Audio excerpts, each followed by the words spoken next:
Hello everyone, welcome back to our channel. So re-NEET 2026 సంబంధించి NTA నుంచి ఒక good news రావడం జరిగింది. ప్రొవిజనల్ ఆన్సర్ కీతో పాటు క్వశ్చన్ బుక్లెట్స్ ఏవైతే ఉన్నాయో వాటిని కూడా అఫీషియల్గా రిలీజ్ చేశారు. వాటితో పాటు చాలా కొత్తగా ప్రొవిజనల్ ఆన్సర్ కీ ఏదైతే ఉందో అది ఛాలెంజ్ చేసే విధంగా స్టూడెంట్స్కి అవకాశం అయితే ఇవ్వడం జరిగింది. ఈ పర్టికులర్ వీడియోలో కంప్లీట్ డీటెయిల్స్ అనేవి ఎక్స్ప్లెయిన్ చేస్తాను. సో రూల్స్ ఏంటి, రెగ్యులేషన్స్ ఏంటి, రైజింగ్ ఎలా పెట్టాలి అండ్ కొత్త ప్రాసెస్ ఏంటని చెప్తాను. సో దట్ మీకు కంప్లీట్గా అర్థమవుతుంది. వీడియోని చివరి దాకా చూడండి. చాలా మంది వీడియో చూసి వెళ్ళిపోతున్నారు, అలా వెళ్ళిపోకండి. వీడియోని లైక్ చేయండి, మీ ఫ్రెండ్స్కి షేర్ చేయండి. మీరు ఇచ్చే ఒక చిన్న లైక్ నాకు చాలా ఎంకరేజింగ్గా ఉంటుంది. నా వీడియోస్ మీకు నచ్చుతున్నలా అర్థమవుతుంది. డిస్క్రిప్షన్లో టెలిగ్రామ్ గ్రూప్ ఉంటుంది, దాంతోపాటు ఇన్స్టాగ్రామ్ లింక్ కూడా ఉంటుంది. సో ఇన్స్టాగ్రామ్లో ప్రతి ఒక్కరు ఫాలో చేయండి. ఏదైనా క్విక్ అప్డేట్ ఉంటే అక్కడ కూడా పోస్ట్ చేస్తాను, లేదా మీరు డైరెక్ట్గా నాకు అక్కడ కూడా మెసేజ్ చేయొచ్చు. సో మీలో ఎవరైనా నాతో పర్సనల్గా మాట్లాడాలి, మెంటర్షిప్లో జాయిన్ అవ్వాలని అనుకుంటే 7893947228 నెంబర్ని మీరు కాంటాక్ట్ అవ్వచ్చు ఫర్ మెంటర్షిప్. మీరు జాయిన్ అయిన తర్వాతనే నాకు పర్సనల్ నెంబర్ ఇస్తారు, మీరు డైరెక్ట్గా నాకు నార్మల్ కాలేజ్ చేయొచ్చు అప్పుడు. అండ్ వాట్సాప్ గ్రూప్ ఉంటుంది and vision update website access ఇస్తాము. కాలేజ్లో జాయిన్ అయిన వరకు మిమ్మల్ని గైడ్ చేసే బాధ్యత మేము తీసుకుంటాము. ఫ్రెండ్స్, ఇప్పుడు మనకు అఫీషియల్గా ప్రొవిజనల్ కీ వచ్చాయి కాబట్టి ప్రతి ఒక్కరు మీ స్కోర్ చూసుకుంటారు. స్కోర్ చూసిన ప్రతి ఒక్కరు నాకెందుకులే అనుకోకండి, మేము విజన్ అప్డేట్ నుంచి ఒక సర్వే కండక్ట్ చేస్తున్నాము. ఇది completely free of cost. Students కోసం మీరు లైవ్ రిపోర్ట్ అనేది చూసుకోవచ్చు. చూసి వెళ్ళిపోకండి, కొంచెం సెల్ఫిష్గానే ఆలోచించండి. మీ మార్క్స్ ఎంటర్ చేయండి అండ్ వేరే వాళ్ళతో మీరు కంపేర్ చేసుకోవాలి కాబట్టి వాళ్ళు కూడా వాళ్ళ మార్క్స్ ఎంటర్ చేస్తారు. మీ ఫ్రెండ్స్ కూడా షేర్ చేయండి. సో ఇప్పుడు ఆల్మోస్ట్ ఒక 728 మంది ఫిల్ చేశారు కదా. ఈ 728 మంది డిఫరెంట్ వాట్సాప్ గ్రూప్లలో, టెలిగ్రామ్ గ్రూప్లలో, మీకు తెలిసిన కాలేజ్ గ్రూప్లలో ఉంటారు కదా, అక్కడ షేర్ చేయండి. సో దట్ మనకు డేటా వచ్చేస్తుంది. మీ డేటా చాలా సెక్యూర్గా ఉంటుంది, ఎక్కడ మేము డిస్ప్లే చేయము. అండ్ మీకు ర్యాంక్ తెలుస్తుంది, caste wise on and average marks ఏంటో తెలుస్తాయి, ఓసీలో ఎంత కాంపిటీషన్ తెలుస్తుంది, అండ్ ఆంధ్రప్రదేశ్ తెలంగాణలో ఎంత కాంపిటీషన్ అని లైవ్ రిపోర్ట్ తెలుస్తుంది. ఓకేనా? సో మనం కంటెంట్లోకి వెళ్దాం. అది మీకు నచ్చితేనే ఫిల్ చేయండి. ఫస్ట్ కమెంట్ పిన్ చేసి పెడతాను, దాంతోపాటు ఇన్స్టాగ్రామ్లో ఖచ్చితంగా ఫాలో చేయండి. సో ఫ్రెండ్స్, మనకు చాలా కొత్తగానే వాళ్ళు ప్రొవిజనల్ ఆన్సర్ కీ అనేది రిలీజ్ చేయడం జరిగింది. సో కంప్లీట్గా నోట్ అంటే సబ్జెక్టే మెన్షన్ చేశారు. Release of provisional answer key అని కాకుండా challenge of provisional answer key for NEET UG 2026 held on 21st June 2026. ఓకేనా?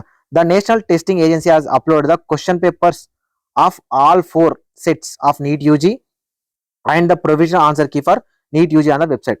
ప్రజెంట్ అయితే పీడిఎఫ్ అవైలబుల్ లేవు, కానీ వాళ్ళు రిలీజ్ చేసేసారు. ఓకేనా? అయితే మనకు కొత్త ప్రాసెస్ ఏంటి అని చెప్పే ముందు అసలు ఎన్టీఏ వాళ్ళు ఎలాంటి ప్రాసెస్ని ఇంతకు ముందు 2025 వరకు ఫాలో అయ్యారో నేను చెప్తాను. ఓకేనా? 2025 వరకు ఎన్టీఏ వాళ్ళు ఎలాంటి ప్రాసెస్ ఫాలో అయ్యేవాళ్ళంటే, ఎగ్జామినేషన్ అయిపోయిన తర్వాత ఒక 20 to 25 days వాళ్ళు టైం తీసుకునేవాళ్ళు. ఎందుకోసం అంటే మీ ప్రతి ఓఎంఆర్ షీట్ని స్కాన్ చేయాలి. ఓకేనా? ప్రతి ఓఎంఆర్ షీట్ని స్కాన్ చేసిన తర్వాత స్కాన్ చేసిన ఓఎంఆర్తో పాటు, ఓకేనా, స్కాన్ చేసిన ఓఎంఆర్తో పాటు ప్రొవిజనల్ ఆన్సర్ కీ అనేది రిలీజ్ చేసేవాళ్ళు. అప్పుడు student OMR sheet and provisional answer కీని ఛాలెంజ్ చేసే ఛాన్స్ ఇచ్చేవాళ్ళు. ఓకేనా?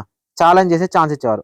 సో ఈ ఛాలెంజ్ చేసిన తర్వాత ఈ ఛాలెంజెస్ అన్నీ కూడా, ఓకేనా, ఈ ఛాలెంజెస్ అన్నీ కూడా ఎన్టీఏ వాళ్ళు చూసి వాటిలలో జెన్యున్ ఉన్న వాటన్నింటికి కూడా వాటిని చేంజెస్ చేసి ఒక 10 days టైం అలా తీసుకొని రిజల్ట్స్ అనేవాళ్ళు డిక్లేర్ చేసేవాళ్ళు. రిజల్ట్స్ విత్ ఫైనల్ ఆన్సర్ కి అనేది రిలీజ్ చేసేవాళ్ళు. కానీ ఈ ఇయర్ 2026 May 3rd రాసిన ఎగ్జామినేషన్కి కూడా విత్ ఇన్ 3 days వాళ్ళు ప్రొవిజనల్ కీ అనేది రిలీజ్ చేయడం జరిగింది. కానీ మళ్ళీ ఇప్పుడు ఇంకా కొత్తగా రీనీట్కి సంబంధించి ప్రొవిజనల్ ఆన్సర్ కీ అనేది ఒకటే రిలీజ్ చేయడం కాదు, ప్రొవిజనల్ ఆన్సర్ కీని ఛాలెంజ్ చేయమని చెప్పిండు. ఓకేనా? ఇండివిజువల్గా ఛాలెంజ్ చేయమని చెప్పిండు. అసలు ఇండివిజువల్గా ఛాలెంజ్ చేయమని చెప్పడం ఎందుకు సార్, ఎందుకు ఇచ్చాడు సార్ అనే దానికన్నా ముందు ఎందుకు ఇచ్చారు అని అంటే వాళ్ళు ఏం చెప్తున్నారంటే, so provisional answer key challenges ఏవైతే ఉన్నాయో, ఓకేనా, ఏవైతే ఉన్నాయో ఇప్పటి నుంచే తీసుకుంటే ప్యారలల్గా మేము కీ ఛాలెంజెస్ తీసుకుంటాము అండ్ ఓఎంఆర్ అనేది స్కాన్ చేస్తాము. ఓకేనా? ఒకవేళ కీలో వచ్చిన వాటిని మేము సాల్వ్ చేయగలిగితే, అంటే మేము ఇచ్చిన కీకి రేజ్ చేసిన వాటికి ఒకవేళ టాలీ అవ్వక చేంజెస్ చేయాల్సి వస్తే వాటిని డైరెక్ట్గా ఓఎంఆర్కి అప్లై చేసి రిజల్ట్స్ అనేవి ఫాస్ట్గా ఇచ్చే విధంగా, ఓకేనా, రిజల్ట్స్ అనేవి ఫాస్ట్గా ఇచ్చేయడానికి యూస్ఫుల్గా ఉంటుంది అని చెప్పడం జరిగింది.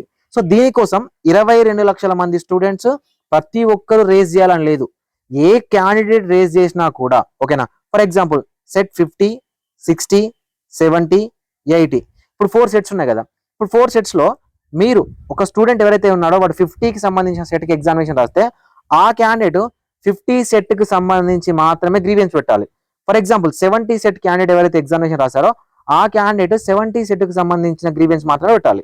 ఒకవేళ 70 సెట్లో 19వ క్వశ్చన్ ఏదైతే ఉందో అది గ్రీవెన్స్ పెట్టారనుకుందాం, దాన్ని ఎన్టీఏ వాళ్ళు వాళ్ళు ఇచ్చిన ప్రొవిజన్ ఆన్సర్ కీలో మిస్టేక్ ఉంది అని ఎన్టీఏ వాళ్ళు కనుక రికగ్నైజ్ చేయగలిగితే, అంటే వాళ్ళు అనుకుంటే దాన్ని ఏం చేస్తారంటే ఈ 19th క్వశ్చన్ ఏదైతే ఉందో అది 80 సిరీస్లో ఎక్కడుంది, 60 సిరీస్లో ఎక్కడుంది, 50 సిరీస్లో ఎక్కడుంది అని అన్ని సిరీసెస్కి అప్లై చేసి ఓవరాల్గా అందరు స్టూడెంట్స్కి మార్క్స్ కలపాలా, లేకపోతే ఆ ఒక్క క్వశ్చన్ ఏదైతే ఉందో దాన్ని విత్డ్రా చేసుకోవాలా అనేది ఆలోచిస్తాము. సో ఇది మనకు రిజల్ట్స్ ఇవ్వడానికి చాలా ఫాస్ట్గా ఉంటుంది. సో దట్ మీకు ప్రొవిజన్ ఆన్సర్ కీలో ఏమైనా మిస్టేక్స్ ఉంటే ఛాలెంజ్ చేయండి అని చెప్పడం జరిగింది. ఓకేనా, ఈ నోటీస్లో ఉన్న కంప్లీట్ ఇన్ఫర్మేషన్ ఇదే. ఓకే, సో నెక్స్ట్ వీడియోలో ఒకవేళ మీరు కమెంట్ చేయండి, సార్ ఛాలెంజ్ ఎలా చేయాలి అని కమెంట్ చేయండి. ఛాలెంజ్ ఎలా చేయాలనేది ఒక సపరేట్ వీడియో అనేది నేను చేస్తాను. సో ఛాలెంజ్ చేయడానికి ఈ రోజు నుంచి 28 జూన్ 2026 వరకు అయితే ఛాన్స్ ఇవ్వడం జరిగింది. మీరు ఏదైతే క్వశ్చన్ని ఛాలెంజ్ చేయాలనుకున్నారో ప్రతి క్వశ్చన్కి, ఈచ్ క్వశ్చన్కి మీరు 200 రూపీస్ అనేది ఆన్లైన్లో పేమెంట్ చేయాల్సి ఉంటుంది. ఓకేనా, సో దీనికోసం మనకు ఎన్టీఏ అఫీషియల్ సైట్లోకి వెళ్ళగానే మీకు డైరెక్ట్ లింక్ ఉంటుంది. ఓకే, డైరెక్ట్ లింక్ ఉంటుంది. సో ఈ లింక్ మీద క్లిక్ చేసి మీ లాగిన్ డీటెయిల్స్ ఎంటర్ చేసి అక్కడ మీ క్వశ్చన్ బుక్లెట్ నెంబర్, ఓకేనా, 15, 16, 17, 18 మీ క్వశ్చన్ బుక్లెట్ నెంబర్ అనేది మీరు ఎంటర్ చేసి ఆ క్వశ్చన్ బుక్లెట్ నెంబర్ ఏదైతే ఉందో దాంట్లో ఏ క్వశ్చన్ని ఛాలెంజ్ చేయాలనుకున్నారో ఆ క్వశ్చన్కి సంబంధించిన డేటా అనేది మీరు ఫిల్ చేయాల్సి ఉంటుంది. ఓకేనా, సో వాళ్ళు క్లియర్ కట్గా చెప్తున్నారు, ఎవరైతే ఎగ్జామినేషన్ ఏ సెట్ రాశారో ఆ ఎగ్జామినేషన్ని మాత్రమే మీరు ఛాలెంజ్ చేయండి. ఎందుకంటే ప్యారలల్గా మీ ఓఎంఆర్ షీట్ ఏదైతే ఉంటుందో ఆ బుక్లెట్ నెంబర్తో మాత్రమే, ఓకేనా, ఆ బుక్లెట్ నెంబర్తో మాత్రమే స్కాన్ అయ్యి అప్లోడ్ అవుతుంది. కాబట్టి ఒక బుక్లెట్ వాళ్ళు ఇంకొక బుక్లెట్ని మీరు ఛాలెంజ్ చేయకండి. ఓకేనా, సో ఇది ఇన్ఫర్మేషన్. ఇంకేమైనా మీకు డౌట్స్ ఉన్నట్లయితే కింద కామెంట్ సెక్షన్లో కమెంట్ చేయండి. అండ్ కీ చూసుకున్న ప్రతి ఒక్కరూ విజన్ అప్డేట్ సర్వేలో పార్టిసిపేట్ చేయండి. అందరికీ all the best. Thank you.